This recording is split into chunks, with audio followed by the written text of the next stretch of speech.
नमस्कार, मी संतोष गायकवाड जागर मराठी चॅनलवर तुमचं स्वागत करतो. मित्रांनो, आज आहे जागतिक महिला दिन आणि जागर मराठीच्या विशेष ग्रेट भेट मुलाखतीमध्ये आहे डॉक्टर सिल्विया डिसूजा. मॅडम, खूप खूप स्वागत तुमचं. आज महिला दिन आहे. डॉक्टर सिल्विया डिसूजा या पालघर जिल्ह्यातील प्रथम बाल हृदयरोग तज्ज्ञ आहे. लहान मुलांच्या हृदयावरील आजारावर उपचार त्या करतात आणि त्या प्रथम पालघर जिल्ह्याच्या पहिल्या डॉक्टर्स आहेत आणि नुकतंच 4 फेब्रुवारीला ग्रेस ऑन्कोलॉजी आणि लिटल हार्ट, जे मॅडम स्वतः संचालक आहेत, त्याचं उद्घाटन झालेलं आहे. मॅडम, आज महिला दिन आहे, तर काय सांगाल प्रेक्षकांना? नमस्कार, माझं नाव डॉक्टर सिल्विया डिसूजा. आज मला महिला दिनानिमित्त आपल्या मंचावर माझं कार्य व माझं ज्ञान सादर करण्याची संधी दिली, त्याच्यामुळे तुमचे खूप खूप आभार. महिला दिनानिमित्त मी प्रथम म्हणजे सगळ्या महिलांना आजच्या दिवसाच्या खूप खूप शुभेच्छा देऊ इच्छिते. आणि एक सांगू इच्छिते की महिला दिन हा एक स्पेशल दिवस नसून प्रत्येक दिवस तुमच्या महिलातील एक स्पेशल दिवस असावा, हे असं कार्य आपण करत राहावं व आपल्याला स्वतः कधीही कुठल्याच प्रकारची कमतरता न घेऊन स्वतःविषयी प्राईड किंवा स्वतःविषयी गर्व असावा, असं मला आज सगळ्या महिलांना सांगू इच्छिते. डॉक्टर सिल्विया, तुमच्या बालपण किंवा एकंदरीत फॅमिली बॅकग्राऊंड बद्दल काय सांगाल? माझा जन्म वसईला झाला. माझं शिक्षण सेंट अँथनीज कॉन्व्हेंट हायस्कूल इकडे झालं. माझं ज्युनियर कॉलेज अण्णासाहेब वर्तक मध्ये झालं. त्याच्यानंतर MBBS करण्यासाठी मी MGM नवी मुंबई ह्या मेडिकल कॉलेज मध्ये माझं MBBS झालं. MD पीडियाट्रिक्स बालरोग हृदय तज्ज्ञ हे माझं Karad Krishna institute of medical sciences Karad इथे झालं. त्याच्यानंतर मी फेलोशिप इन पीडियाट्रिक कार्डिओलॉजी हे फ्रॉन्टियर लाईफलाईन हॉस्पिटल चेन्नई आणि त्याच्यानंतर फेलोशिप इन फिटल कार्डिओलॉजी हे मेडिस्कॅन सिस्टम्स चेन्नई आणि त्याच्यानंतर एव्हलिना चिल्ड्रन्स हॉस्पिटल लंडन, असा हा माझा प्रवास आहे. मी मूळची वसईचीच आहे. माझे वडील मिस्टर जो अल्मेडा हे ग्लास बिझनेस मध्ये आहेत आणि माझी आई मिसेस वॉयलेट अल्मेडा हे एक हाऊसवाईफ आहेत. माझ्या शिक्षणानंतर माझं लग्न डॉक्टर हॉलिस डिसूजा यांच्याशी झालं. ते एशिया खंडातील प्रसिद्ध कॅन्सर हॉस्पिटल टाटा मेमोरियल हॉस्पिटलमधनं कॅन्सर स्पेशलिस्ट आहेत व सध्या मी आणि डॉक्टर हॉलिस हे वसईमध्येच ग्रेस ऑन्कोलॉजी आणि लिटल हार्ट्स क्लिनिक हे हॉस्पिटल सध्या माणिकपूर विभागात चालवत आहोत. डॉक्टर सिल्विया, बाल हृदयरोग तज्ज्ञ व्हावं असं का तुम्ही निवडलं किंवा या शाखेबद्दल तुम्ही कसं काय? माझं MD झाल्यानंतर मी वसई विरारचे आपले जे पीडियाट्रिशियन्स होते, बाळरोग हृदय तज्ज्ञ जे ऑलरेडी कार्यरत होते, त्यांची भेट घेतली की पुढे काय करावं, डायरेक्ट प्रॅक्टिसमध्ये उतरावं का की काही करावं. तर त्याच्यावर तेव्हा मला कळलं की आपल्या वसई विरारमध्ये पीडियाट्रिक कार्डिओलॉजिस्ट किंवा बाळ हृदयरोग तज्ज्ञ हे असं कोणच नाहीये. जरी आपलं नुसतं निदान करायचं म्हटलं, कुठल्या बाळाला कुठलं बाळ सिव्हिअर आजारी असेल किंवा अतिशय गंभीर असेल, त्याला फक्त निदान करायचं असेल की ह्या बाळाला हृदयाचा त्रास आहे की नाही, हे सुद्धा आपल्याकडे अवेलेबल नव्हतं किंवा हे सुद्धा आपल्या पूर्ण जिल्ह्यात कुठेच नव्हतं. म्हणून मुलांना मुंबईला अंधेरी बोरिवली इकडे पाठवायला लागायचं फक्त निदान करण्यासाठी की बाळाला हृदयाचा रोग आहे की नाही. तेव्हा मला कळलं की आपण जर हे केलं, आपण पीडियाट्रिक कार्डिओलॉजी केलं, तर आपल्या लोकांना ह्याचा फायदा होईल व आपण काहीतरी नवीन करून आपल्या वसई विरार लोकांची सेवा करू शकतो. डॉक्टर, जे कंजेनायटल हार्ट डिसीज CHD किंवा जन्मजात असणारे आजार आहे, तर हे दैनंदिन काय तुम्ही बघता, कुठल्या प्रकारचे आजार लहान मुलांना असतात? तर माझं मेन काम म्हणजे 0 इयर्स म्हणजे जन्मजात मुलांपासून ते 18 वर्षाच्या मुलांपर्यंत हे ज्यांच्यामध्ये हृदयाचे आजार असतात त्यांना मी दैनंदिन जीवनात माझ्या बघत असते. तर हृदयाचे आजार मुलांमध्ये नेमकी काय असतात, तर मॅक्सिमम किंवा जास्तीत जास्त हृदयाचे आजार मुलांमध्ये हे जन्मजात असतात.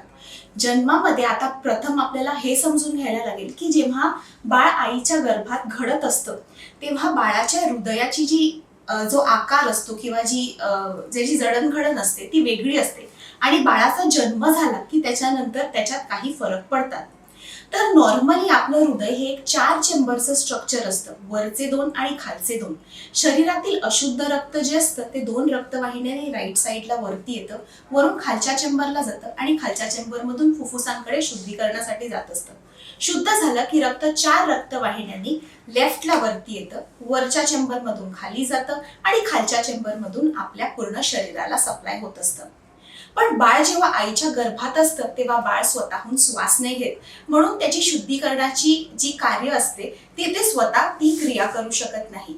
म्हणून आईच्या शरीरातून बाळाला डायरेक्टली शुद्ध रक्त बाळाच्या राईटच्या वरच्या चेंबरला जातं.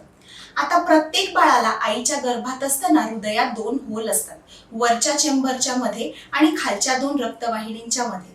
हे दोन्ही होल प्रत्येक बाळाला असणं कंपल्सरी किंवा आवश्यक असतं.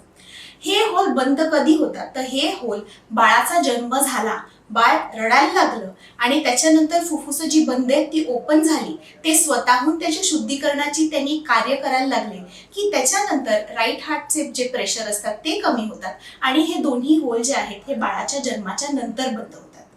तर हे जे ट्रान्झिशन आहे हे सगळ्याच बाळांमध्ये व्यवस्थित प्रकारे होत नाही. तर त्याच्यामुळे काही बाळांमध्ये हे होल्स आपल्याला आढळून येतात. ह्याच्या व्यतिरिक्त काही होल्स ज्या विभागात नसायला पाहिजेत, म्हणजे खालच्या 2 चेंबरच्या मध्ये, तिथेही असू शकतात. त्याला वेंट्रिक्युलर सेप्टल डिफेक्ट असं म्हणतात.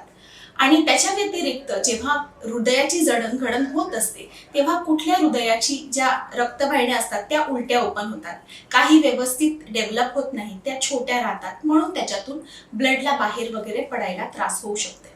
अशा प्रकारे कंजेनायटल हार्ट डिझिजेस म्हणजे जन्मजात असणारे हृदयाचे आजार हे 2 प्रकारचे असतात, सायनोटिक आणि असायनोटिक. सायनोटिक म्हणजे काय तर जे शरीरामध्ये जे हृदयामध्ये होल आहेत किंवा ज्या रक्तवाहिन्या छोट्या आहेत त्याच्यामुळे जे शुद्ध अशुद्ध रक्त मिक्स होतं बाळाच्या हृदयामध्ये आणि बाळाच्या शरीराला जाणारं जे रक्त असतं ते अशुद्ध रक्त असतं. म्हणून ऑक्सिजनची मात्रा जी नॉर्मली आपल्या शरीरामध्ये 95% वरती असते अशा बाळांमध्ये 80% खाली असते.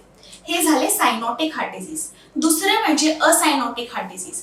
ह्याच्यामध्ये जे मी आपल्याला 2 होल सांगितले ते कदाचित स्वतःहून बंद होत नाहीत किंवा काही दुसऱ्या पार्टमध्ये छोटंसं होल असतात किंवा रक्तवाहिन्यांना बाहेर पडायला जी रक्तवाहिन्यांची साईज असते ती छोटी असते, म्हणून रक्त व्यवस्थित बाहेर पडत नाही. तर हे असायनोटिक म्हणजे शरीराला जाणारं जे रक्त आहे ते शुद्धच असतं, पण तिथे कुठेतरी हार्टच्या प्रेशर्समुळे वगैरे काही मिक्सिंग जे होतं त्याच्यामुळे ब्लू ब्लड जात नाही तर आपलं फ्रेश ब्लड जातं. तर असं ब्लू बेबी आणि पिंक बेबी असे हे 2 प्रकारचे सायनोटिक आणि असायनोटिक हार्ट डिझिजेस असतात. डॉक्टर, याची लक्षणं कशी असतात साधारण? लक्षणं नॉर्मली आपल्या बाळ जन्मानंतर कधी कधी रडत नाही, त्याला श्वास घ्यायला त्रास होतो. काही बाळं जन्मापासूनच दिसतानाच निळे दिसतात, त्यांना जोरात श्वास घ्यायची आवश्यकता पडते, त्यांना अतिदक्षता विभाग मध्ये ऍडमिट करायला लागतं आणि तेव्हा आपल्याला कळतं की बाबा हा कुठला तरी मेजर आजार आहे. आणि नाहीतर काही आजार असतात ते over a period of time म्हणजे अनेक काळ निघून जातो पण त्याची आपल्याला लक्षणच आढळू शकत नाही. म्हणून इट इज अ स्पेक्ट्रम, म्हणजे तुमचं बाळ कम्प्लिटली नॉर्मल पण असू शकतं. तेव्हा कोण आपण पिडियाट्रिशियन कडे गेलो आणि त्यांना काहीतरी वेगळ्या प्रकारचा आवाज ऐकू येतो आणि ते सांगतात की बाळाच्या हृदयाचे ठोके नॉर्मल पडत नाही, तेव्हा आपण तपास करून आपल्याला कळू शकतो की बाबा कुठला वेगळ्या प्रकारचा हृदयामध्ये प्रॉब्लेम आहे. किंवा मोस्टली आज जे सिम्पटम्स असतात ते म्हणजे जोरात श्वास घेणं, बाळाचं वजन व्यवस्थित वाढत नाही, वारंवार सर्दी खोकला होणं किंवा बाळ नॉर्मल बाळांपेक्षा काहीतरी वेगळं बिहेव करणं, अतिशय रडणं, हे सगळे सिम्पटम्स आपल्याला कंजेनायटल हार्ट डिझीज मध्ये आढळून येतात. साधारणपणे बालरोगाचे जे प्रमाण आहे ते आपल्या भारतात प्रत्येक 1000 बाळं जर जन्मली तर त्याच्यामध्ये 8 बाळांना हृदयाचा आजार असण्याची शक्यता आहे. तर ऑन अन ॲव्हरेज 2 लाख मुलं एका वर्षात आपण पकडून चालतो की त्यांना हृदयाचा आजार असण्याची शक्यता आहे. त्या 2 लाखामधील 60,000 मुलं अशी असतात की त्यांना क्रिटिकल कंजेनायटल हार्ट डिझीज म्हणजे त्यांचा उपचार पहिल्या काही दिवसात झाला पाहिजे. तर त्याच्यासाठी आपल्याला सतर्क राहणं किंवा सिम्पटम्स माहिती असणं हे फार आवश्यक आहे. डॉक्टर, हे कसं डिटेक्ट करतात किंवा कसं शोधतात की याला जन्मजात आहे किंवा नाही, का याचे काय?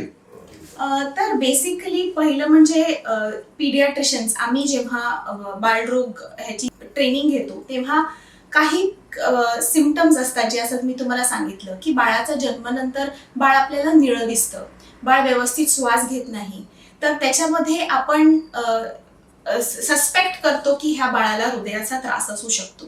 अशा बाळांमध्ये इकोकार्डिओग्राफी हे गोल्ड स्टँडर्ड आहे की बाळाच्या हृदयाची सोनोग्राफी. इकोकार्डिओग्राफी म्हणजे हृदयाचं सोनोग्राफी जशी करतात तसंच असतं. त्याच्यामध्ये आपण हृदयाचं जे स्ट्रक्चर असतं ते व्यवस्थित बघू शकतो. त्याच्या व्यतिरिक्त चेस्ट एक्सरे आणि ईसीजी हे 2 ॲडिशनल टेस्ट आपण काही बाळांमध्ये करतो. काहीमध्ये हृदयाची साईज वाढलेली असते, हृदयाचे ठोके बघण्यासाठी आपण ह्या 2 पर्टिक्युलर टेस्ट करतो. आणि त्याच्यानंतर जसं बाळ मोठं होतं तसं जेव्हा आपण बालरोग तज्ज्ञांकडे जातो तेव्हा जर हृदयामध्ये वेगळ्या प्रकारचा आवाज येत असेल तर त्याच्यानंतर ते आम्हाला पेशंट रेफर करतात आणि त्याच्यानंतर आपण हे नॉर्मल 3 टेस्ट केल्या जातात: चेस्ट एक्सरे, ईसीजी आणि इकोकार्डिओग्राफी. डॉक्टर, ह्या आजारावर उपचार पद्धती काय आहे?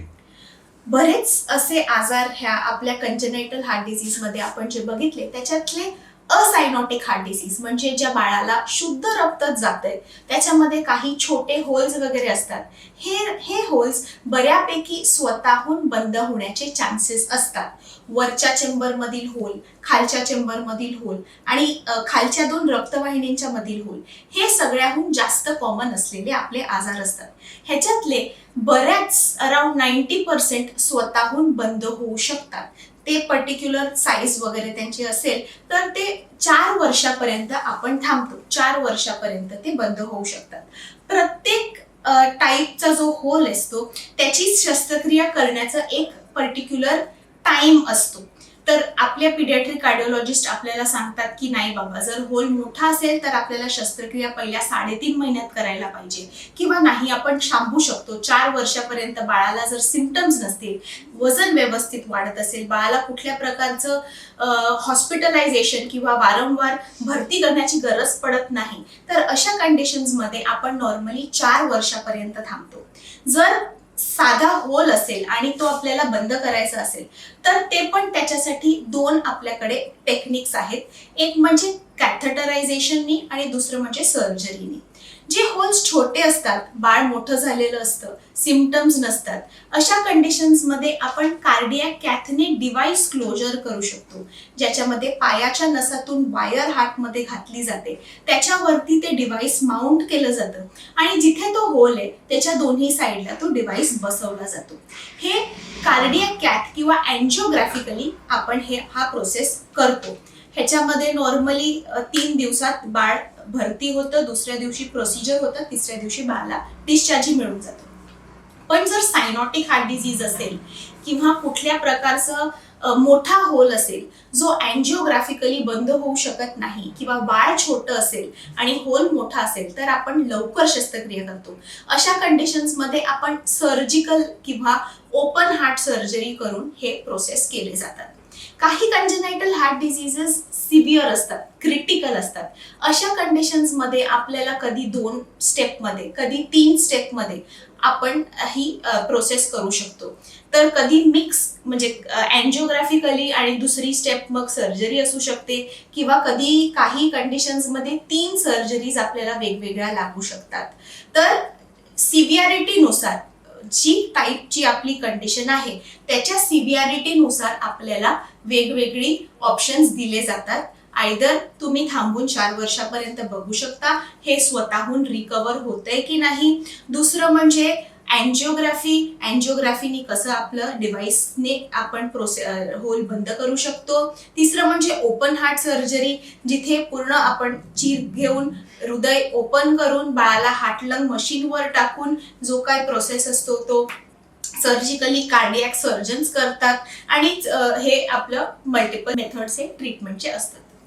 डॉक्टर, फिटल कार्डिओलॉजी किंवा हे खूप मोठं तंत्रज्ञान आपल्याकडेच आहे, तर काय असतं नेमकं गर्भाशयामध्ये जेव्हा मूल असतं 4.5 किती, तुम्ही त्याबद्दल जरा सांगा. फिटल कार्डिओलॉजी म्हणजे बाळ जेव्हा आईच्या गर्भात असतं तेव्हा काही हृदयाचा त्रास आहे की नाही हे बघणं. फिटल कार्डिओलॉजी कोणामध्ये करतात किंवा फिटल इको हे त्याला ह्या टेस्टला म्हणतात. फिटल इको म्हणजे गर्भातील बाळाचं इको कार्डिओग्राफी. ह्याला काही कंडिशन्स असतात ज्याच्यामध्ये आपण करतो. जर आईला कुठल्या प्रकारचा प्रॉब्लेम असेल, आईला जन्मजात कुठला हृदयाचा प्रॉब्लेम होता, तिची शस्त्रक्रिया झाली असेल, तर परत हे कंडिशन तिच्या बाळामध्ये आहे का, किंवा बाळाच्या वडिलांना काय प्रॉब्लेम आहे का, ह्याच्या अगोदर त्यांना कुठलं मूल असेल आणि त्या बाळाला हृदयाचा त्रास असेल तर सेकंड प्रेग्नन्सी मध्ये आपण करतो. किंवा जी 5व्या महिन्याची आपली एनॉमली स्कॅन होते, ह्याच्यामध्ये जर हृदयामध्ये काही आपल्याला दोष आढळून आला तर आपण ही फिटल इकोकार्डिओग्राफी ही टेस्ट आपण करतो. ह्याच्यामध्ये सुद्धा आपण ही जशी सोनोग्राफी केली जाते तशीच फिटल कार्डिओलॉजीची टेस्ट असते. तर त्याच्यामध्ये आपण हृदयाचं स्ट्रक्चर व्यवस्थित बघतो आणि जे काय कंडिशन आहे ती आपण त्या पेरेंट्सना एक्सप्लेन करतो की तुमच्या बाळाला हे कंडिशन आहे. तर हे कधी केलं जातं? हे नॉर्मली 18 to 24 वीक्स, 18 ते 24 आठवड्याची जेव्हा प्रेग्नन्सी असते तेव्हा ही टेस्ट केली जाते. आणि आता तुम्ही नेक्स्ट प्रश्न असा विचारणार की हे जर असेल तर आपण काय बाळाची ट्रीटमेंट आताच करतो का? नाही. हे जर असेल तर नॉर्मली जसं मी सांगितलं, गर्भात असताना बाळाला 2 होल असतात, म्हणून मॅक्सिमम बाळांना काहीही ह्या स्टेजमध्ये कुठल्याच प्रकारचे सिम्पटम्स होत नाही. बाळ जन्माला आल्यानंतर ह्याचे सिम्पटम्स चालू होतात. तर आपण पेरेंट्सना प्रिपेअर करून ठेवतो की बाळाला असा प्रॉब्लेम आहे, तर ते मेंटली, इमोशनली, फायनान्शियली प्रिपेअर्ड राहतात की सिंगल स्टेज लागणारे, मल्टिपल स्टेज लागणारे, किंवा बऱ्याच वेळेला जेव्हा माहीत नसतं की बाबा काही प्रॉब्लेम आहे तर बाळाच्या जन्मानंतर 2-3 दिवस असेच निघून जातात. आणि जर क्रिटिकल कंजेनायटल हार्ट डिसीज असेल, ज्याला इमिडिएटली आपल्याला शस्त्रक्रिया किंवा कुठल्या इंटरव्हेन्शन करायची गरज असते, तर तो आपला जो गोल्डन पिरियड असतो तो मिस होऊन जातो. आणि डायग्नोज केल्यानंतर त्या छोट्या 2 दिवसाच्या बाळाला व्हेंटिलेटरवर शिफ्ट करणं प्रोसिजरसाठी खूप डिफिकल्ट होऊन जातं. अशा कंडिशनमध्ये जेव्हा जर आपल्याला अगोदर माहीत असेल की ह्या गर्भवती स्त्रीच्या बाळाला काही प्रॉब्लेम आहे, तर तिची डिलिव्हरी आपण अशा सेंटरमध्ये प्लॅन करू शकतो जिकडे कंजेनायटल हार्ट डिसीज वर ट्रीटमेंट होण्याची पूर्ण सर्जिकल टीम आहे. म्हणजे बेबी बॉर्न झाल्यानंतर, बाळाचा जन्म झाल्यानंतर बाळाला अतिदक्षता विभागमध्ये घेऊन लवकर त्याच्यावर उपचार केले जातील व फॅमिलीला तो स्ट्रेस नाही की त्या छोट्याशा बाळाला इकडनं तिकडे आपल्याला ट्रान्सफर करायला लागतं. डॉक्टर, आता लहान मुलामध्ये पण जी जीवनशैली आहे, मोबाईल्स आहे, यामुळं त्यांचा लठ्ठपणा वाढलेला आहे, तर अशा काही केसेस येतात हो. ज्याला अक्वायर्ड हार्ट डिसीज Yes. किंवा आता बाळांमध्ये आपण आतापर्यंत जे बोललो ते आपण कंजेनायटल हार्ट डिसीज ह्याच्यावर बोलत होतो की जन्मजात असणारे आजार. आता आपण एक्वायर्ड हार्ट डिसीज म्हणजे जसं बाळ वाढतं तसं काय त्याच्यात हृदयाचे प्रॉब्लेम्स असू शकतात. तर पहिले 2 मी फक्त तुम्हाला सांगू इच्छिते. एक रुमॅटिक फिवर म्हणून असते आणि एक कावासाकी डिझीज म्हणून असते. ह्याच्यामध्ये हे नॉर्मल व्हायरल इन्फेक्शन्स आहेत, पण काही इम्युनोजेनिक किंवा काही जेनेटिक कॉजेस असे असतात की त्याच्यामुळे ह्या बाळांमध्ये त्यांच्या हृदयावर जाऊन त्यांच्या हृदयाच्या जे रक्तवाहिन्या आहेत किंवा हृदयाचे जे वॉल्स आहेत त्याच्यावर हे व्हायरस जाऊन किंवा बॅक्टेरिया जाऊन ह्याचा इफेक्ट होऊ शकतो. आणि म्हणून हे एक्वायर्ड डिसीज काही बाळांमध्ये होऊ शकतात. पण हे आपल्या हातात नाहीये की आपण स्वतःहून थांबवू शकतो. पण तुम्हाला एक सांगू इच्छिते अबाउट एक्वायर्ड हार्ट डिसीज. आजकाल जे जास्त मी माझ्या प्रॅक्टिसमध्ये बघत आहे, आजकाल मुलांची लाईफस्टाईल खूप बदलली आहे. अगोदर जशी लाईफ होती आणि आता जशी लाईफ आहे त्याच्यात खूप फरक आहे. आजकाल मुलांच्या हातात फोन असतो. फोनवर जितका त्यांचा टाइम ड्युरेशन आहे तो वाढलेला आहे. फोनवर जी मुलं बघत असतात ते रेसिंगचे गेम्स किंवा हॉरर व्हिडिओज किंवा ॲक्शन मूव्हीज, हे त्यांचं ड्युरेशन वाढलेलं आहे.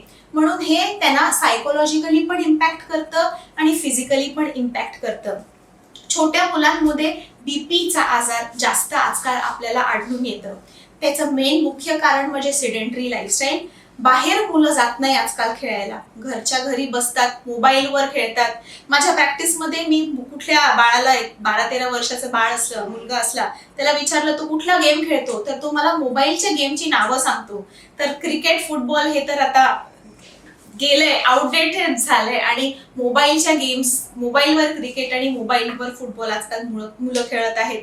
तर त्याच्यामुळे ही सिडेंटरी लाईफस्टाईल, फिजिकल ऍक्टिव्हिटी कमी झालेली आहे. त्यांना वेळ पण मिळत नाही, त्यांच्या शाळेचं टाइम वाढलंय, ट्युशनचं टाइम वाढलंय, त्याच्यामुळे त्यांना वेळ पण मिळत नाही आणि जो टाइम असतो तो मोबाईलवर जातो. बाहेर जाऊन खेळण्याचं अतिशय त्यांचं कमी प्रमाण झालेलं आहे. त्याच्यामुळे बीपी किंवा हायपर टेन्शन जे आपण म्हणतो हे लवकर चालू होऊन लवकर त्यांच्या आयुष्यात हायपर टेन्शन, डायबिटीज अशा प्रकारचे आजार वाढलेले आहेत. आणि त्याच्यामुळे over a period of time आपण बघतात की जे आपले हार्ट अटॅक्स येतात किंवा मायोकार्डियल इन्फेक्शन ज्याला आपण म्हणतो, ते त्याची एज ग्रुप पण कमी झालेला आहे.